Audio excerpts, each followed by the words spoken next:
আমাদের বাংলাদেশের দিকেই নজর করেন। আপনি বাংলাদেশে যে কত দল আছে আপনি গণেও হিসাব করতে পারবেন না। আপনি গণেও হিসাব করতে পারবেন না। মনে করলেন যে গণে শেষ করছেন, আরও দুই একটা থাকবে, আরও কয়েকটা থাকবে ইসলামী দল, ইসলামের নামে দলগুলি। কথা বুঝতে পারছেন? রাসূলুল্লাহ সাল্লাল্লাহু আলাইহি সাল্লাম এই ব্যাপারে বলেছেন যে দলগুলা, ইসলামের দলগুলা, যে ইসলামিক লোকগুলা যে বিভিন্ন দলে বিভক্ত হবে, মুসলিমরা যে বিভিন্ন দলে বিভক্ত হবে, এ কথা রাসূলুল্লাহ সাল্লাল্লাহু আলাইহি সাল্লাম বলে গিয়েছেন। তিনি বলেছেন, ওয়া ইন্না বানি ইসরাঈলা তাফাররাকাত আলা সিনতাইনি ওয়া সাবঈনা মিল্লাতান কুল্লুহুম ফিন্নার ইল্লা মিল্লাতা ওয়াহিদা।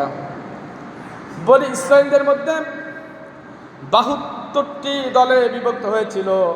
বনি ইসরাঈলরা, যারা বনি ইসরাঈল ছিল, ইয়াকুবের সন্তানরা, ইয়াকুবের অপর নাম হচ্ছে ইসরাঈল।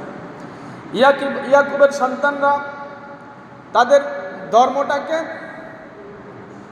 ৭২টি দলে বিভক্ত করেছে। তাদের ধর্মে তারা ৭২টি দলে বিভক্ত হয়েছে। আর আমার উম্মতের মধ্যে ৭৩টি দলে বিভক্ত হবে, ৭৩টি দলে বিভক্ত হবে। কুল্লু ফিন্নার ইল্লা মিল্লাতা ওয়াহিদাতান, সমস্ত দলটাই যাবে জাহান্নামে, ইল্লা মিল্লাতা ওয়াহিদা, একটা দল ব্যতীত। একটা দল ব্যতীত সব দলই যাবে কি জাহান্নামে। কয়টা দল হবে? ৭৩টি দল। কুল্লু মিল্লাতিউ, অর্থাৎ কুল্লু মানে সব, মিল্লাত মানে দল, ফিন্নার প্রত্যেকটা দলে জাহান্নামে যাবে, ইল্লা মিল্লাতা ওয়াহিদা, একটা দল ব্যতীত। তখন সাহাবীরা বললেন, ক্বালু ইয়া রাসূলুল্লাহি সাল্লাল্লাহু আলাইহি ওয়াসাল্লাম মা হিয়া, হে রাসূল সাল্লাল্লাহু আলাইহি ওয়াসাল্লাম, তাহলে কোন দলটি নাজাত প্রাপ্ত, কোন দলটি যাবে জান্নাতে? রাসূল সাল্লাল্লাহু আলাইহি ওয়াসাল্লাম বললেন, ক্বালা মা আনা আলাইহি ওয়া আসহাবি, যারা আমি আর আমার সাহাবীদেরকে অনুসরণ করবে, আমি আমার সাহাবীদেরকে অনুসরণ করে চলবে, যারা আমার সুন্নাতের উপর প্রতিষ্ঠিত যারা থাকবে, সাহাবীদের ইজমার উপর যারা প্রতিষ্ঠিত থাকবে, তারাই হবে নাজাতপ্রাপ্ত দল, তারাই হবে নাজাতপ্রাপ্ত দল। এবার আপনি দেখেন সাহাবীদের নীতির উপরে কারা প্রতিষ্ঠিত আছে।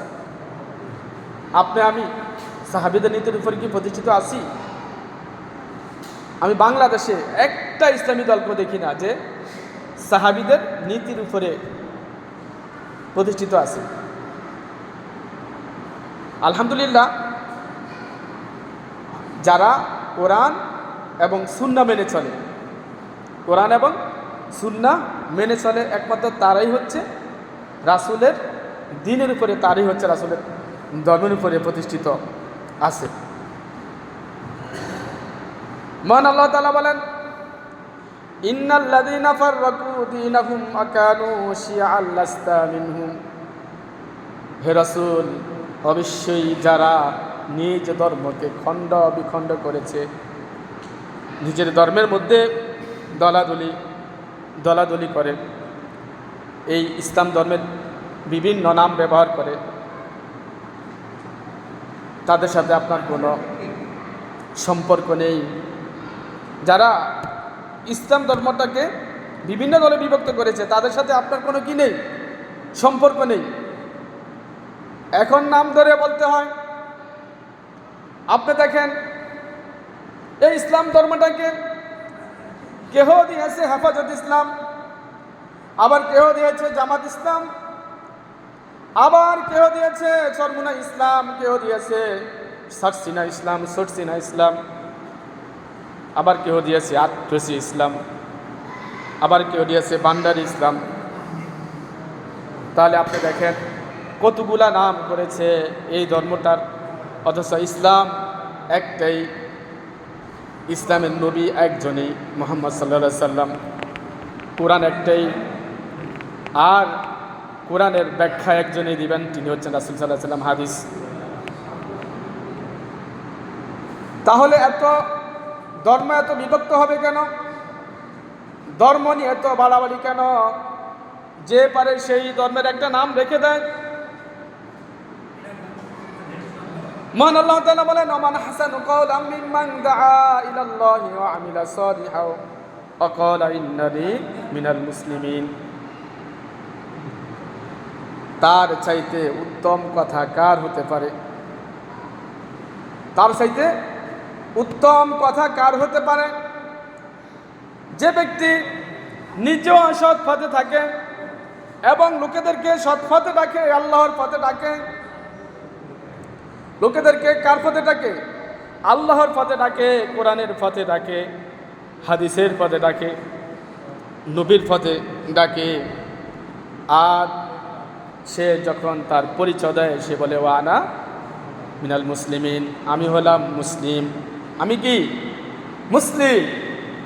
পৃথিবীতে যত নবী রাসূল এসেছেন, সমস্ত নবী রাসূলরাই মুসলিম পরিচয় দিয়েছেন। সমস্ত নবীরাই নিজেদের পরিচয় মুসলিম দিয়েছেন। কারো পরিচয় হেফাজত ইসলাম দেন না, কারো পরিচয় ওই সরমুনাই ইসলাম দেন না, কারো পরিচয় আমি জামাত ইসলাম এটা দেয় না, কারো পরিচয় আহলে হাদিস এই পরিচয় দেন না। সবাই একটাই পরিচয় দিয়েছেন, আমি মুসলিম। কারো পরিচয় হানাফি দেয় না, কারো পরিচয় শাফি দেয় না, মালিকি দেয় না, হাম্বলি দেয় না।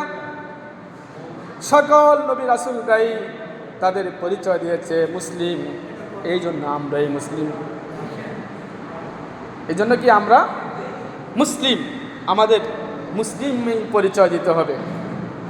আপনি দেখেন, আপনি যখন বিদেশ যাবেন, ভাই সত্যি কথা বলেন, আপনি যখন বিদেশ যাবেন বা বিদেশে গিয়েছেন, বিদেশ বলতে যেই কোনো কান্ট্রিতেই আপনি গিয়েছেন, আপনি যে পাসপোর্ট করেছেন ওই পাসপোর্টের মধ্যে কি লেখা বলেন তো? আপনি মুসলিম পরিবারের। দেখা কি? আপনি মুসলিম পরিবারের, আপনি মুসলিম। সেখানে কেন আপনি জামাত ইসলাম দিলেন না? সেখানে কেন আপনি হেফাজত ইসলাম দিলেন না? সেখানে কেন আপনি ভান্ডারি দিলেন না, বা আপনি সরমুনা দিলেন না, সরসিনা দিলেন না? আপনি যে মুসলিম, আপনার মুসলিম পরিচয় দিতে হবে। যখন আমি মরে যাব, আপনাকে বলা হবে আপনি মুসলিম কিনা, বলা হবে মান দিনুকা, আপনার ধর্মটা কি? তখন আপনি বলবেন আমার ধর্ম হচ্ছে দিনুল ইসলাম, আমি ইসলাম ধর্মের মানুষ, আমি মুসলিম। আমি কি ধর্মের মানুষ? ইসলাম ধর্মের মানুষ, আমি মুসলিম।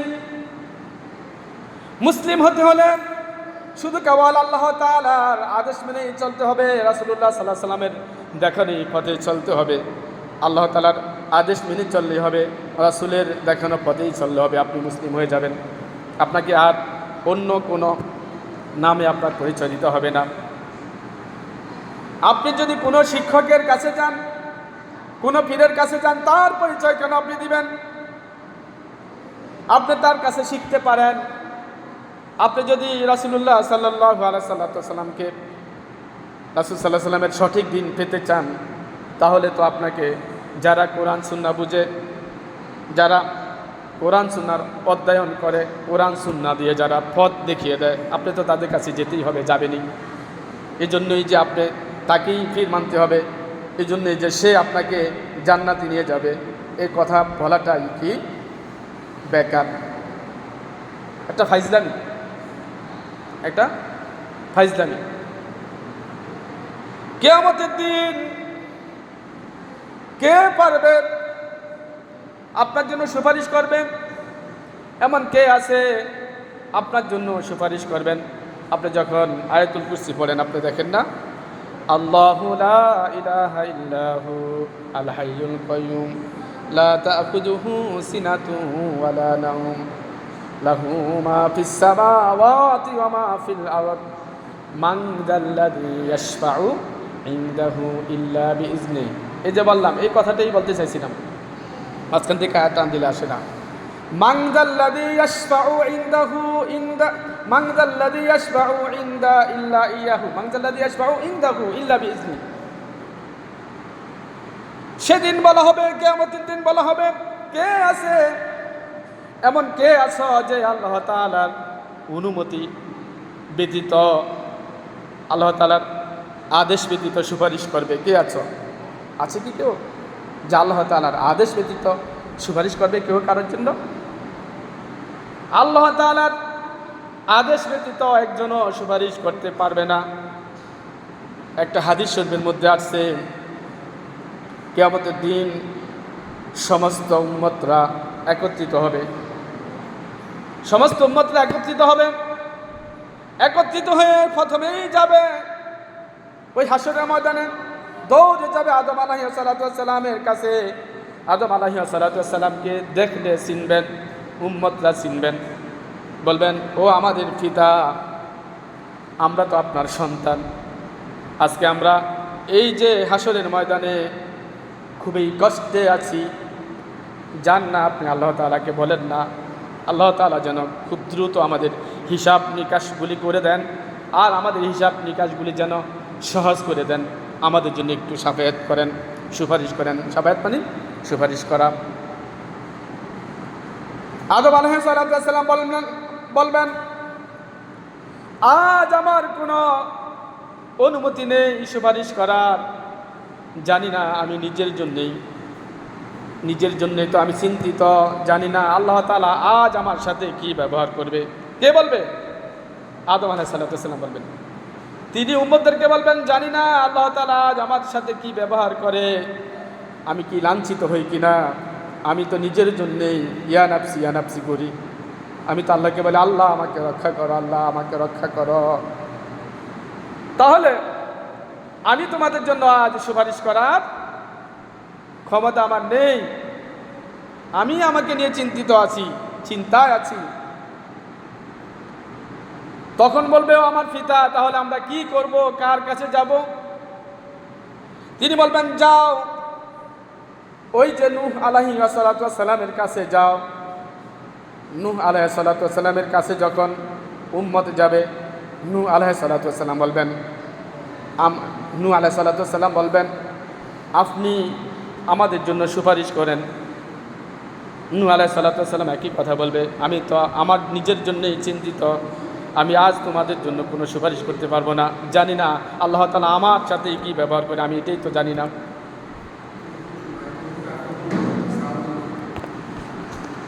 তারপর বলা হবে, নূহ আলাইহিস সালাম বলবেন যাও ওই ইব্রাহিম, যাকে আল্লাহ তাআলা নিজে খলিলুল্লাহ বলেছেন, ইব্রাহিম খলিলুল্লাহর কাছে যাও, দেখো না তিনি তোমাদের জন্য সুপারিশ করতে পারে কিনা। ইব্রাহিম আলাইহিস সালামের কাছে যাবে। ইব্রাহিম আলাইহিস সালাম, আপনি তো মুসলিম জাতির পিতা, আপনি তো মুসলিম ধর্মের নামকরণ করেছেন, আপনাকে আল্লাহ তাআলা খলিলুল্লাহ হিসাবে মেনে নিয়েছেন, আপনি আল্লাহর খলিল মানে বন্ধু বলতে খুব ভালো বন্ধু, বেস্ট ফ্রেন্ড ইংরেজিতে বলা হয়। আপনি তো খলিলুল্লাহ, আল্লাহ তাআলার খুব ভালো বন্ধু, আপনি যান না আমাদের জন্য একটু সুপারিশ করুন। ইব্রাহিম আলাইহিস সালাম বলবেন জানি না আজ আমার সাথে কি ব্যবহার করা হবে, অথচ তিনি কত বড় নবী, তিনি বলবেন জানি না আমার কাছে আজকে কি ব্যবহার করা হবে, আমি তো আমাকে নিয়ে চিন্তিত। তিনি বলবেন যাও ওই মূসা আলাইহিস সালামের কাছে যাও, তিনি তো আল্লাহ তাআলার সাথে কথা বলেছেন দুনিয়াতে থাকাকালীন, আজকে দেখো না সে আল্লাহ তাআলার সাথে কথা বলার সুযোগ পায় কিনা, তার কাছে যাও।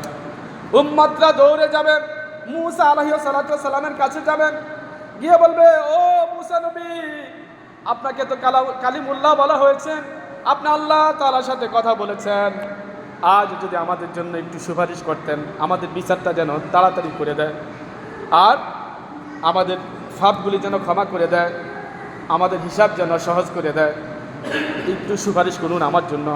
মূসা আলাইহিস সালাম একই কথা বলবেন, আজ আমার কোনো ক্ষমতা নেই, আজকে আমার জন্য তো আমি চিন্তিত, আমি সুপারিশ কিভাবে করব। তাহলে বুঝুন নবীরাই কথা বলেছেন। মূসা আলাইহিস সালাম বলেন ওই যে দাও আরেকজন নবী আছে, তার নাম হচ্ছে ঈসা আলাইহিস সালাম, যাকে আল্লাহ তাআলা নিজেই বলেছেন রুহুল্লাহ, অর্থাৎ আল্লাহর রূহ। রুহুল্লাহ মানে কি? আল্লাহর রূহ, আল্লাহর ফুঁকে দেওয়া রূহ, ওই ঈসা আলাইহিস সালামের কাছে যাও, যাকে আল্লাহ তাআলা নিজেই রুহুল্লাহ বলেছেন। ঠিকই দৌড়ে যাবি ঈসা আলাইহিস সালামের কাছে। ঈসা আলাইহিস সালাম একই কথা বলবেন, আজ আমার এখানে কোনো ক্ষমতা চলবে না, এখানে আমার কোনো বাহাদুরি নেই। আমি শুনেছি, তাওরাতে পেয়েছি, এখানে একজন ব্যক্তির বাহাদুরি চলবে, সে হচ্ছে হযরত মুহাম্মদ সাল্লাল্লাহু আলাইহি সাল্লাম। সুবহানাল্লাহ বলি। ঈসা আলাইহিস সালাম বলবেন, আজ আমার কোনো বাহাদুরি নেই, সুপারিশ করব? কিভাবে সুপারিশ করবো? আরে আমাকে তো লোকেরা আল্লাহর বেটা বলেই বসেছিল, আমার সাথে আল্লাহ তাআলার সাথে অংশীদারিত্ব করেছে তারা, আমার জন্য তো আমি চিন্তিত, আজ জানি আমার কিভাবে বিচার হয়। যাও, হাবিবুল্লাহ মুহাম্মদ সাল্লাল্লাহু আলাইহি সাল্লাম, হাবিবুল্লাহ আল্লাহ তাআলার অতি প্রিয় বন্ধু। সুবহানাল্লাহ বলি। কি বলি? সুবহানাল্লাহ। কেন? মুহাম্মদ সাল্লাল্লাহু আলাইহি সাল্লাম হচ্ছে আল্লাহ তাআলার হাবিব, এই জন্য ওনাকে হাবিবুল্লাহ বলতো, আল্লাহ তাআলার অতি প্রিয় বন্ধু। হাবিব মানে কি? প্রিয়। হাবিব মানে কি? প্রিয়। হাবিবা মানে প্রিয়া, একই কথা। তো এই যে ওই মুহাম্মদ সাল্লাল্লাহু আলাইহি সাল্লাম আল্লাহ তাআলার প্রিয় বন্ধু, আমরা তাওরাতে পেয়েছি যে মুহাম্মদ সাল্লাল্লাহু আলাইহি সাল্লাম শুধু কেবল উম্মতের জন্য সুপারিশ করার আদেশ পাবে, হুকুম পাবে। কিভাবে আদেশ পাবে? হুকুম পাবে। এই কথাটা আবার আল্লাহ তাআলা বনী ইসরাঈলে বলেছে ৭৯ নম্বর আয়াতে। আল্লাহ তাআলা বলেন, وَمِنَ اللَّيْلِ فَتَهَجَّدْ بِهِ نَافِلَةً لَكَ عَسَىٰ أَن يَبْعَثَكَ رَبُّكَ مَقَامًا مَحْمُودًا। হে রাসূল, আপনি রাতের কিছু অংশে জেগে থাকুন। রাতের কিছু অংশে জেগে থাকুন, শেষের দিকে, অর্থাৎ তাহাজ্জুদের কথা বলেছেন। সালাতের মাধ্যমে, কোরআন পাঠের মাধ্যমে রাত্রির কিছু অংশে জেগে থাকুন। হ্যাঁ, নাফিলাতান লাক, এটা আপনার জন্য অতিরিক্ত। এটা আপনার উপর ফরজ না, অতিরিক্ত। আসা আইয়াবা আসাকা রাব্বুকা মাকামাম মাহমুদা, আল্লাহ চায় তো আপনাকে উচ্চ মাকাম দান করবেন। উচ্চ মাকাম হচ্ছে সর্বোচ্চ সম্মান। সুবহানাল্লাহ বলি। কি উচ্চ মাকাম মানে? কি সর্বোচ্চ সম্মান, এর উপরে আর কারো সম্মান নেই। আল্লাহ তো আল্লাহ সম্মান তো দেবেন, আল্লাহ সবচাইতে সম্মানিত করবেন সেদিন মুহাম্মদ সাল্লাল্লাহু আলাইহি সাল্লামকে। এইটা কোরআনের মধ্যে বলা হয়েছে। তো সম্মান করা মানে কি? মুহাম্মদ সাল্লাল্লাহু আলাইহি সাল্লামকে আদেশ করবেন, হে মুহাম্মদ সাল্লাল্লাহু আলাইহি সাল্লাম, আপনার নীতির উপরে যারা প্রতিষ্ঠিত ছিল, সুবহানাল্লাহ বলি, কিসের উপরে? রাসূলের নীতির উপরে। বুঝতে পারলাম না? আপনি তো আপনার দল, আপনি ইসলামিক, আরে ইসলামের নাম বিক্রি করে খাচ্ছে এখন লোকেরা, ইসলামের নাম বিক্রি করে খাচ্ছে। আপনার সামনে মানে আমি যে ইসলামিক দলটা করি, এটাকে এমনভাবে সাজাবে